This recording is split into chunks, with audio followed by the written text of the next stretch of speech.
नमस्ते दोस्तों। आज की इस वीडियो में हम लोग बात करने जा रहे हैं एक ऐसे हिडन फिनोमेना के बारे में जो हमारे डेली एक्टिविटीज़ को सीक्रेटली कंट्रोल करता है, ब्रेन का auto pilot mode. Scientific language में इसे डिफ़ॉल्ट मोड नेटवर्क भी कहते हैं। ये मोड तब एक्टिवेट होता है जब हम क्रिटिकल थिंकिंग छोड़ के रूटीन टास्क को एफर्टलेसली परफॉर्म करते हैं। ऑटो पायलट मोड हमारे लिए एक ब्लेसिंग है क्योंकि ये हमारे मेंटल एनर्जी सेव करने में एक क्रूशियल रोल निभाता है और रूटीन टास्क को एक्यूरेसी व प्रिसीजन के साथ अंजाम देता है। लेकिन दोस्तों, जितना पावरफुल ये सिस्टम है उतना ही ज़रूरी है कि हम इसे समझें और बैलेंस में रखने की कोशिश करें, वरना ये ऑटो पायलट मोड कभी कभी हमारी क्रिएटिविटी और अवेयरनेस को लिमिट कर सकता है। तो चलिए इस वीडियो में हम एक्सप्लोर करेंगे ऑटो पायलट मोड के एडवांटेजेस, उसमें आने वाले चैलेंजेस और कैसे अपने ब्रेन को हम बेस्ट ट्रेन कर सकते हैं इस मोड का भरपूर फ़ायदा उठाने के लिए। Advantages of auto pilot mode. Number 1, energy efficiency. हमारा ब्रेन भी रोज़ रोज़ फिर सोचना है, चलो एक शॉर्टकट बना लो भैया, क्योंकि हमारा ब्रेन हमारी बॉडी के टोटल एनर्जी का 20% यूज़ करता है और ऑटो पायलट मोड रेपिटेटिव काम को ऑटोमेटिक बना देता है। जैसे जब आपने पहली पहली बार कीपैड से स्मार्टफोन पे स्विच किया तो आपको काफ़ी ध्यान लगाकर हर एक फीचर से फ्रेंडली होना पड़ा था, लेकिन अब घंटों इसे यूज़ करते हो और आपको पता भी नहीं चलता। Number 2, speed plus accuracy in habits. Once practice हो जाए तो ऑटो पायलट स्किल्स को लाइटनिंग फास्ट और एक्यूरेट बनाता है। जैसे कैलकुलेटर के बिना क्विक टेबल कैलकुलेशन, जैसे 12 इंटू 12 144, वो भी ऑटो पायलट से ही होता है। या फिर एक pro gamer automatically perfect combo button दबा देता है, वो भी बिना कॉशियसली सोचे। ऑटो पायलट मोड एकदम आपको शर्मा जी के बेटे की तरह फील देता है, हर जगह फास्ट और हर जगह परफेक्ट। मल्टीटास्किंग और freeing consciousness. Auto pilot mode background task को हैंडल करता है ताकि कॉन्शियस ब्रेन नए चैलेंजेस पे फोकस करे। फॉर एग्जाम्पल, ड्राइविंग करते वक्त म्यूजिक सुनना, जीपीएस को फॉलो करना और साथ में साइड मिरर भी चेक करते रहना। या फिर टहलते वक्त रात के खाने के बारे में सोचना और अगले दिन होने वाले प्रेजेंटेशन के लिए मेंटली रिहर्स करना। ये सारी चीज़ें एक साथ तभी होंगी जब ऑटो पायलट मोड एक्टिव होगा। Survival advantage. Auto pilot mode की वजह से हम कॉम्प्लेक्स सिचुएशन में बहुत तेज़ और एफिशिएंट तरीके से डिसीजन मेकिंग कर सकते हैं। यहाँ दिमाग रेपिटेटिव और लर्नड एक्शन को स्टडी करके तुरंत रिएक्ट करता है। फॉर एग्जाम्पल, क्रिकेट में एक बीमर डॉज करते समय आपका autopilot multiple body movements, eye tracking, muscle coordination या बैलेंस एक साथ मैनेज करता है बिना कॉशियसली हर स्टेप सोचते हुए। अब समझते हैं disadvantages of auto pilot mode. Number 1, the zombie mode, reduced awareness. जब ऑटो पायलट मोड ऑन हो जाता है तो समझो हमारी मेंटल प्रेजेंस ऑफ हो जाती है। इससे ना सिर्फ हमारी प्रोडक्टिविटी पे असर पड़ता है बल्कि सेफ्टी और रिलेशनशिप्स पे भी गहरा असर पड़ता है। फॉर एग्जाम्पल, फैमिली फंक्शंस में जब कैमरा, फ़ोन या स्नैक्स में आप इतना इंडल्ज हो जाते हैं कि अपनी खुद की ही फैमिली डिस्कशंस मिस कर देते हो। The habit trap. जब कोई हैबिट नॉन कॉन्शियस ऑटोमेशन के साथ मिक्सअप हो जाती है तो उसे छोड़ना नेक्स्ट टू इम्पॉसिबल हो जाता है। हम एक ऐसे फिक्स्ड पैटर्न से फंस जाते हैं जो हमारी लाइफ को प्रेडिक्टेबल, रेपिटेटिव और कई बार नेगेटिव डायरेक्शन में ले जाती है। इन सब का आउटकम होता है रिजिडिटी, जो हमें नए ऑप्शंस एक्सप्लोर करने से रोकती है। फॉर एग्ज़ाम्पल, प्रोक्रेस्टिनेट करना, चाहे वो सुबह अलार्म स्नूज़ करना है क्यों ना हो, या फिर हर बार अपना काम डेडलाइंस पे कंप्लीट करना हो।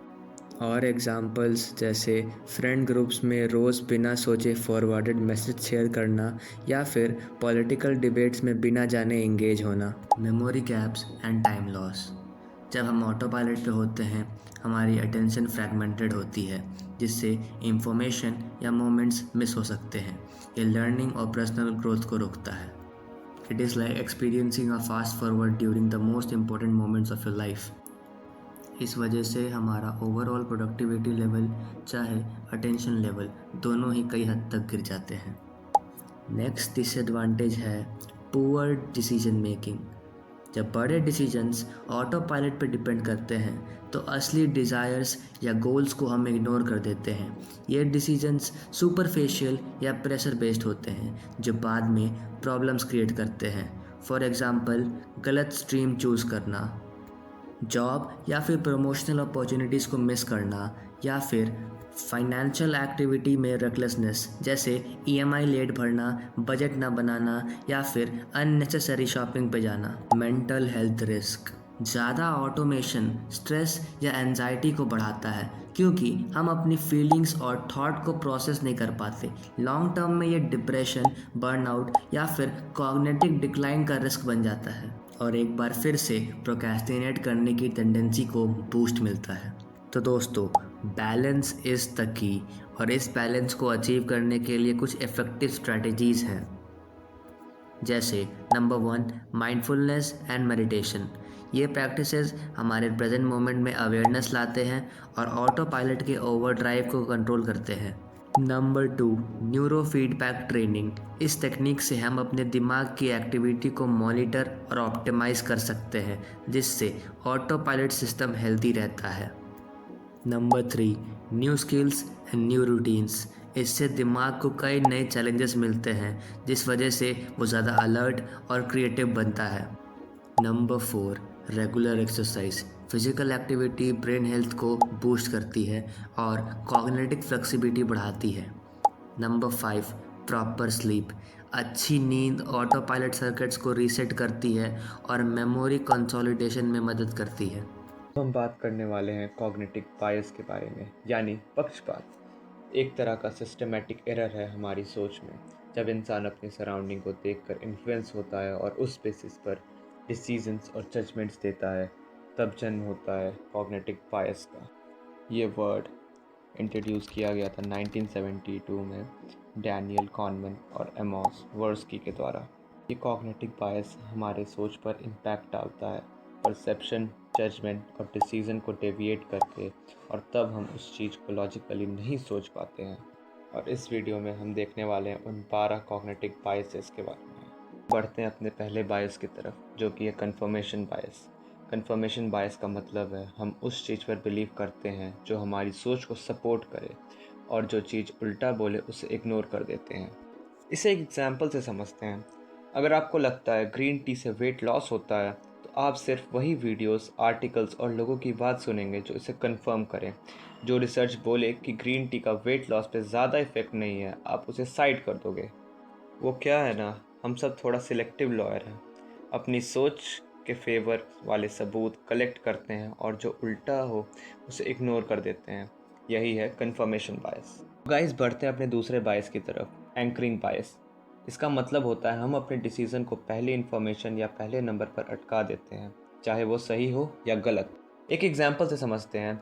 एक शॉपकीपर बोला ये जैकेट 5,000 का है, पर आपके लिए 2500। आपको लगता है कि आपको एक ग्रेट डिस्काउंट मिल रहा है, लेकिन असल में वो जैकेट शायद 2,000 का भी ना हो। मतलब पहला नंबर 5,000 आपके दिमाग का एंकर बन गया। इसका मतलब हमारी सोच का एंकर पहले नंबर पे गिरता है और उसी के आसपास हम अपना डिसीजन बना लेते हैं।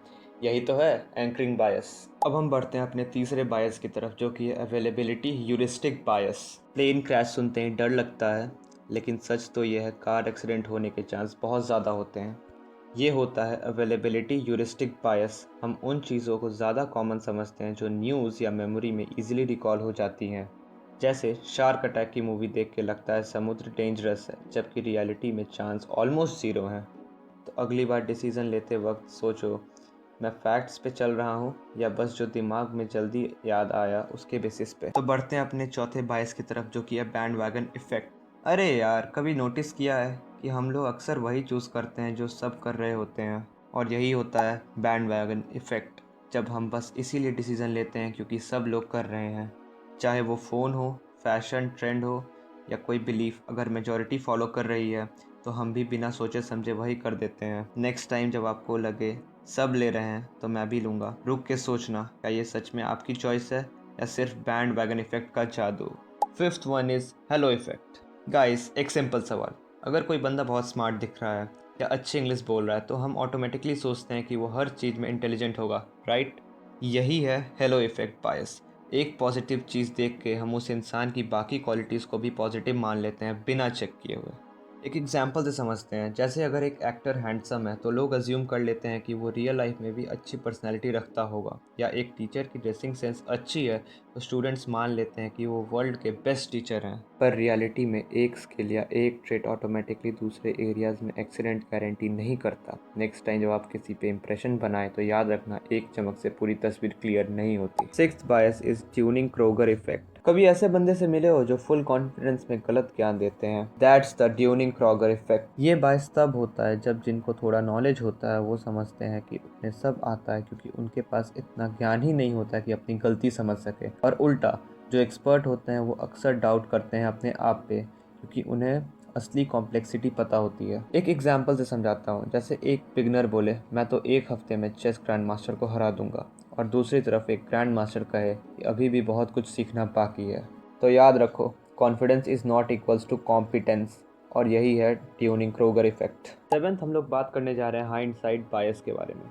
एवर हर्ड ऑफ हाइंडसाइट बायस? ये वही फीलिंग है जब कोई चीज़ हो जाती है और हम कहते हैं अरे मुझे तो पहले से पता था। एग्जाम्पल के तौर पे सोचो, इंडिया का क्रिकेट मैच हो रहा है। मैच से पहले तुम्हें आइडिया भी नहीं था कौन जीतेगा, लेकिन मैच जैसे ही खत्म होता है और इंडिया जीत जाती है, तुम बोलते हो ऑफ कोर्स इंडिया जीतेगा, मुझे तो पहले से ही पता था। रियलिटी तुम्हें बिल्कुल पता नहीं थी। ये बस तुम्हारा ब्रेन है जो पास्ट को एडिट करके तुम्हें ज़्यादा स्मार्ट फील कराता है। Why does it matter? क्योंकि हाइंडसाइट बायस हमें ये फील कराता है कि हम फ्यूचर को प्रिडिक्ट कर सकते हैं, पर असल में हम अनसर्टेनिटी को अंडर एस्टिमेट कर देते हैं। सो नेक्स्ट टाइम जब तुम बोलो मुझे पहले से पता था, एक बार सोचना, सच में पता था या ब्रेन ने बाद में ट्विस्ट ऐड कर दिया।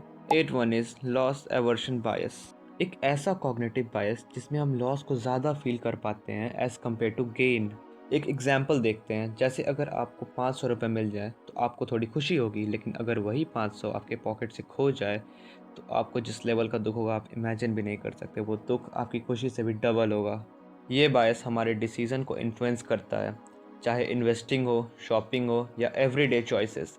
हम रिस्क लेने से ज़्यादा लॉस से बचने की सोचते हैं।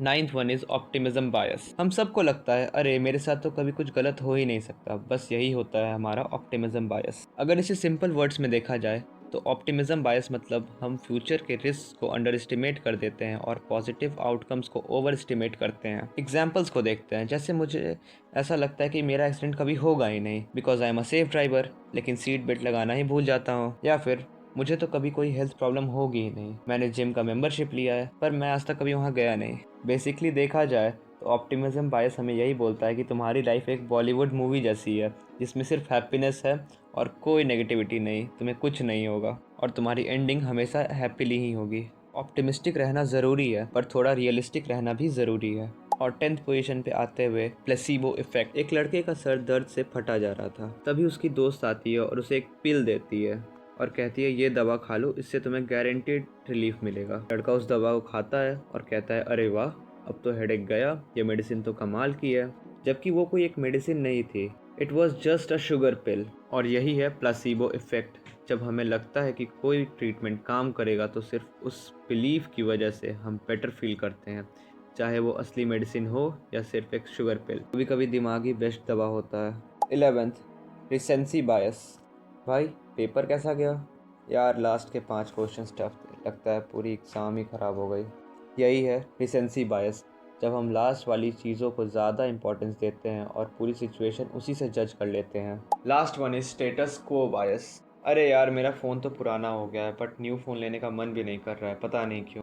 यही होता है स्टेटस क्वो बायस। मतलब हम लोग अपनी करंट सिचुएशन या एग्जिस्टिंग चॉइस को प्रेफर करते हैं, चाहे बेटर ऑप्शन सामने ही क्यों ना हो। फॉर एग्ज़ाम्पल, जैसे हम लोग रोज़ वही चिप्स खाते हैं क्योंकि बस आदत हो गई है। न्यू फ्लेवर्स ट्राई करना रिस्की लगता है, सेफ रहना पसंद है। स्टेटस क्वो बायस हमारी लाइफ को कंफर्टेबल जोन में लॉक कर देता है। कभी कभी नया ट्राई करना ही ग्रोथ का रास्ता होता है। Status quo bias is equals to sticking to old choices even when better options exist. अब आखिरी सवाल जो हमारे दिमाग में आता है, how to reduce cognitive bias. जैसा कि हम जानते हैं डिसीजन लेने में हम सबको एक प्रॉब्लम होती है जिसे हम कहते हैं कॉग्निटिव बायस। ये छोटी सोच की गलतियां हमें गलत डायरेक्शन में ले जा सकती हैं, बट टेंशन मतलब बायस को कम करने के लिए कुछ ट्रिक्स हैं। फर्स्ट ट्रिक, अपने assumptions को चैलेंज करो। सेकंड, डिफरेंट लोगों के ओपिनियंस लो। थर्ड, डेटा और फैक्ट पे रिलाई करो, सिर्फ गट फीलिंग्स पे नहीं। और थोड़ा टाइम देके सोचो, इतनी जल्दी भी क्या है भाई, जल्दी में डिसीजंस मत लो, समझे। देखो दोस्तों, बायस पूरी तरीके से अवॉइड नहीं किया जा सकता, पर थोड़े अवेयरनेस से हम अपने डिसीजंस को स्मार्टर बना सकते हैं। Awareness equals to less bias, and by this I am signing of.